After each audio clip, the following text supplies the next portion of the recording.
It's locked.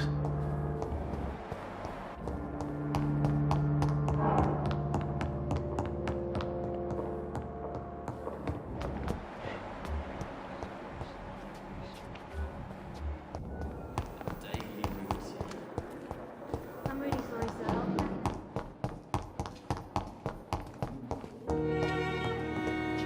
My sweet girl. Reads me like a book. I never could keep anything from her.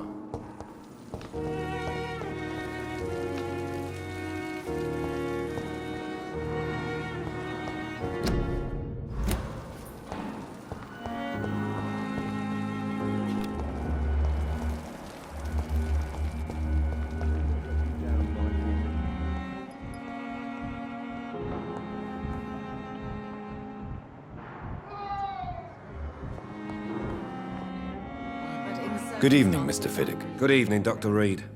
Any news about my operation?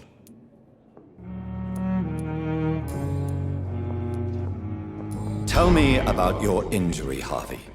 Why do you feel so guilty about it? My wife died because of me. And now I may lose everything because I've been careless enough to hurt myself. What an arsehole.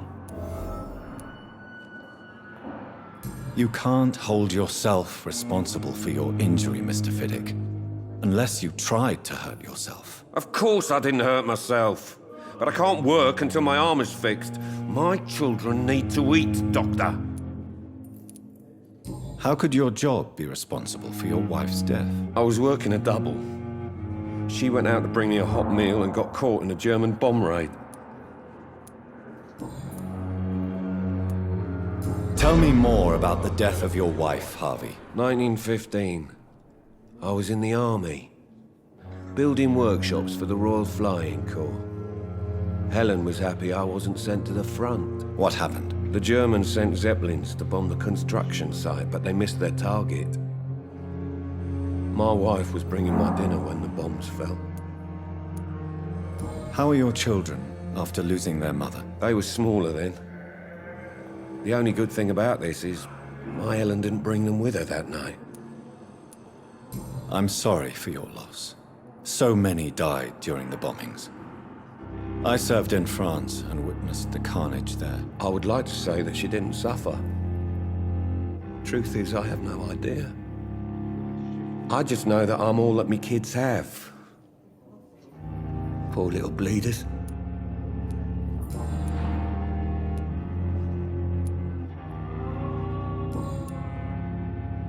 Goodbye for now, Mr. Fiddick. I'll see you later.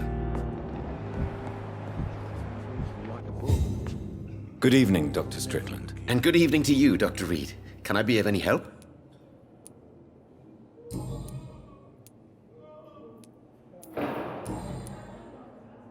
Goodbye, Dr. Strickland.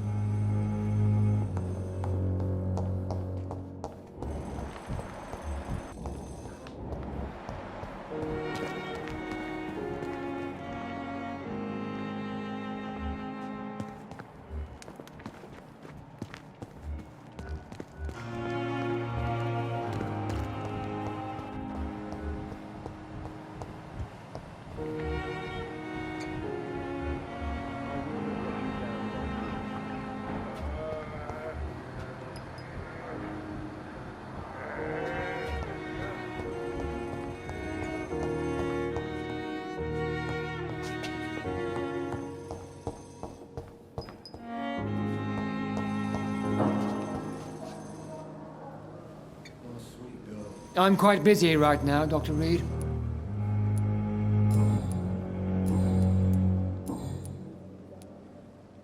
Tell me, Waverly, what do you think of Dr. Strickland's enthusiasm for his experimental research? Strickland is playing with his patients' lives for pride and glory. Now that, sir, is unethical. Are you thinking about something in particular? Harvey Fiddick needs delicate surgery. I believe we should stick to the usual procedure, but my young colleague obviously disagrees.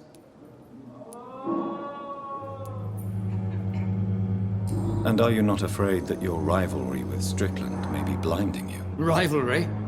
I guess you could call it that. but I will never be childish enough to let my personal feelings affect my judgment.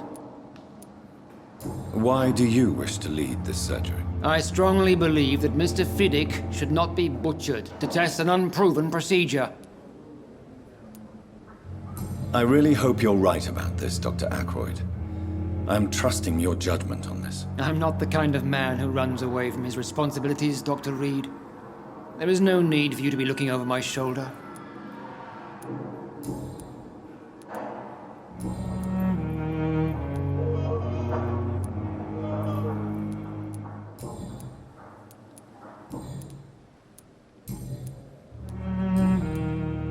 Thank you for your time. We'll talk later.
I cannot enter.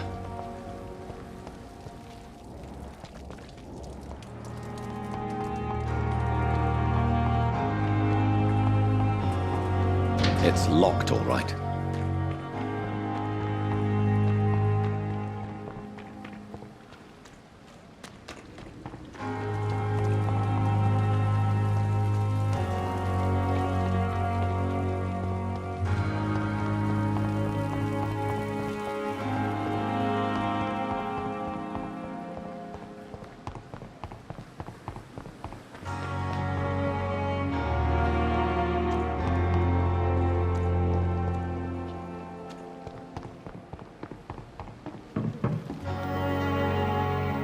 Good evening.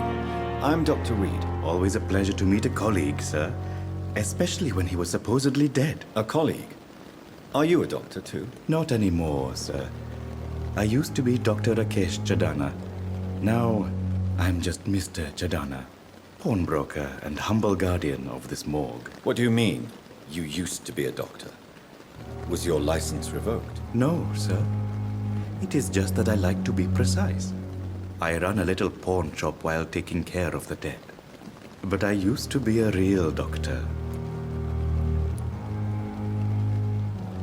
Please show me what you have to sell. Of course. It's just trinkets and curios, really. But I'm sure they can be useful.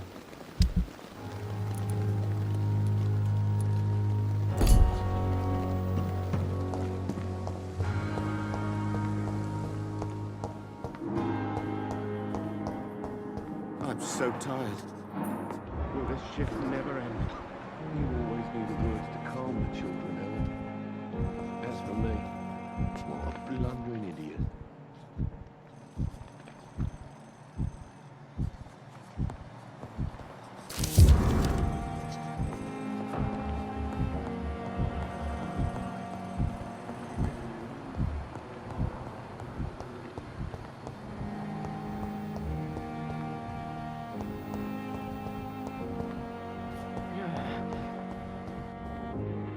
Good evening, sir. Can I help you? Unless you're here to fix my face. No. I don't think you can help me. I'm Dr. Reed. I've recently taken the position of head surgeon here. War injuries, am I right? You guessed right, Doctor. German shell took my pretty little mug right off. But they still call me Thomas Elwood. But the suffering continues. Goodbye for now, Mr. Elwood. Disgust on every street corner. It's locked. The daily routine. Hello again, Dr. Reed. I feel better already. Can I go soon? Goodbye, Mr. Hampton. We'll talk again later.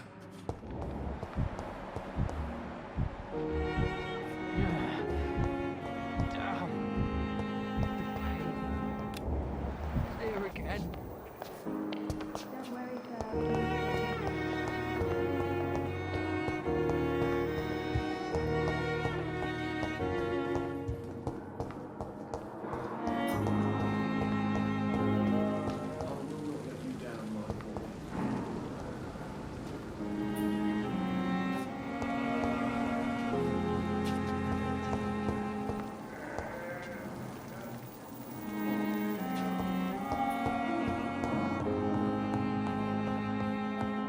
I cannot enter. Brilliant mind in London at Pembroke. Disgust on every street corner. The daily routine.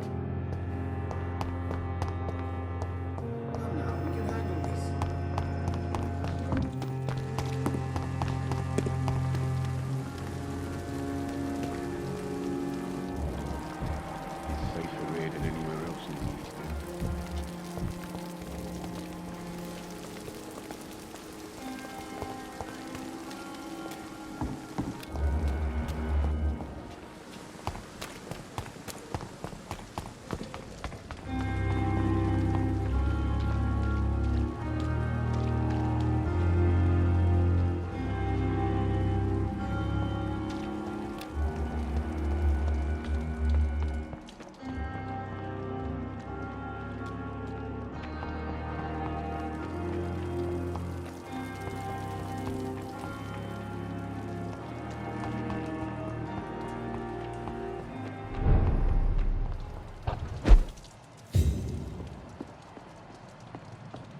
It's locked.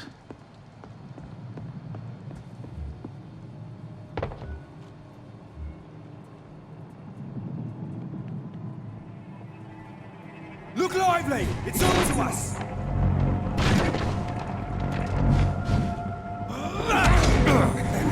Doesn't like fire!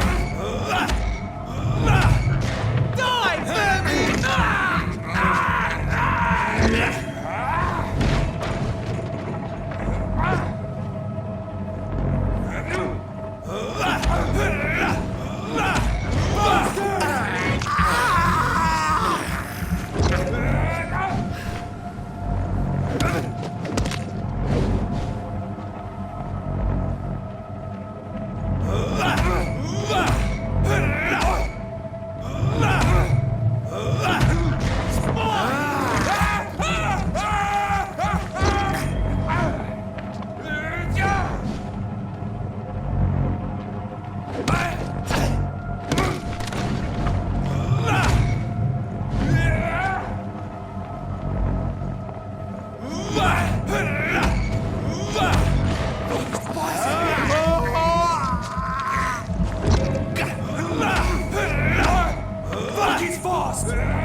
not a good place for a stroll.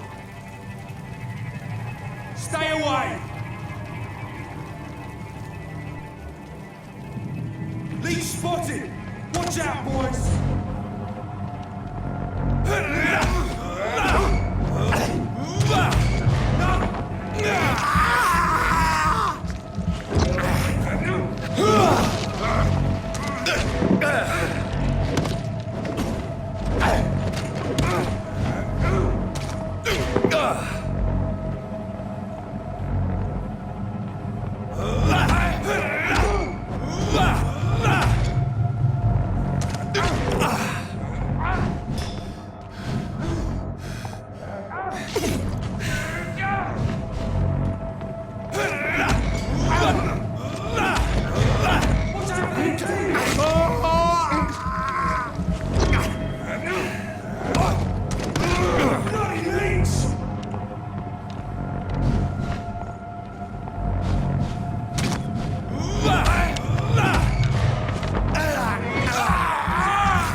Opium is one of the main ingredients of Strickland's medication.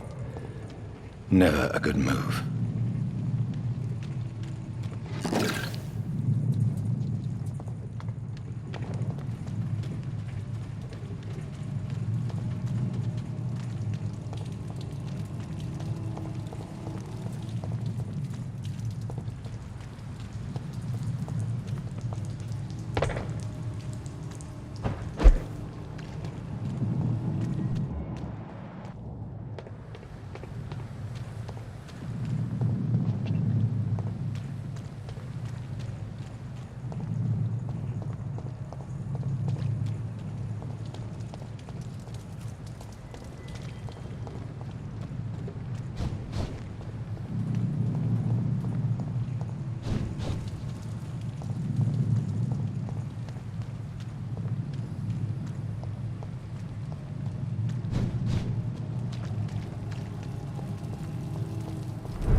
I'm all right. Don't waste Good your evening, time with madam. me.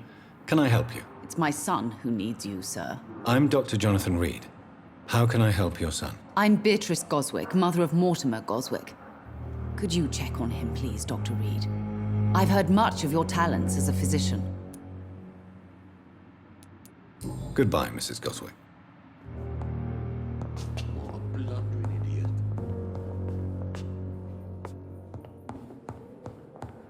So many deaths.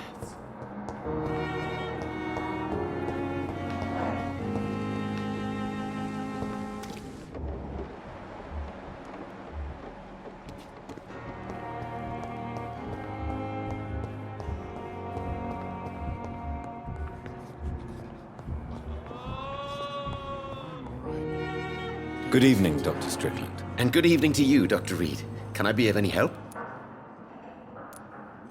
I located the shop, but it was vandalized, and the owner is missing.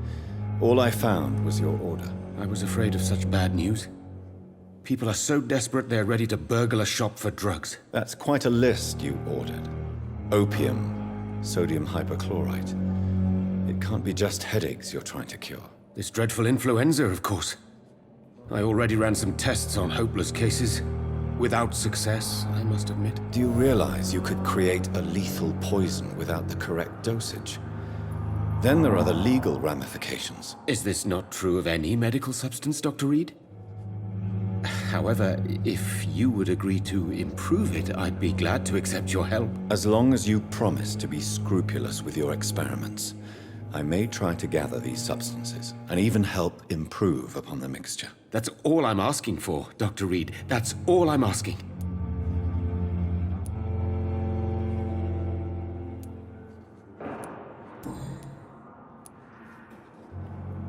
I want to know about these secret tests you run, and if they can save people from this epidemic. Speak to me now, Thoreau. I know I may sound presumptuous, but I'm just following your steps, Dr. Reed. I'm casting away the shadows of ignorance by daring to face them. Self-confidence is essential in our line of work, my young colleague, but only if tempered with the correct amount of cynicism. But you never doubt yourself, Dr. Reed. I've read all your articles and books. You performed the most daring research during the war. You have my support, Dr. Strickland. I know exactly what it feels like to battle an unknown disease with only your mind and force of will to help you. Thank you, Dr. Reed. You don't know what that means to me.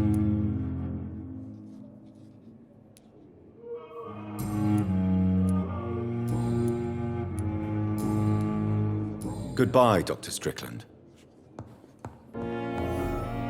I can't let Strickland put his patients at risk with opium. Perhaps an adjusted formula will deliver more of our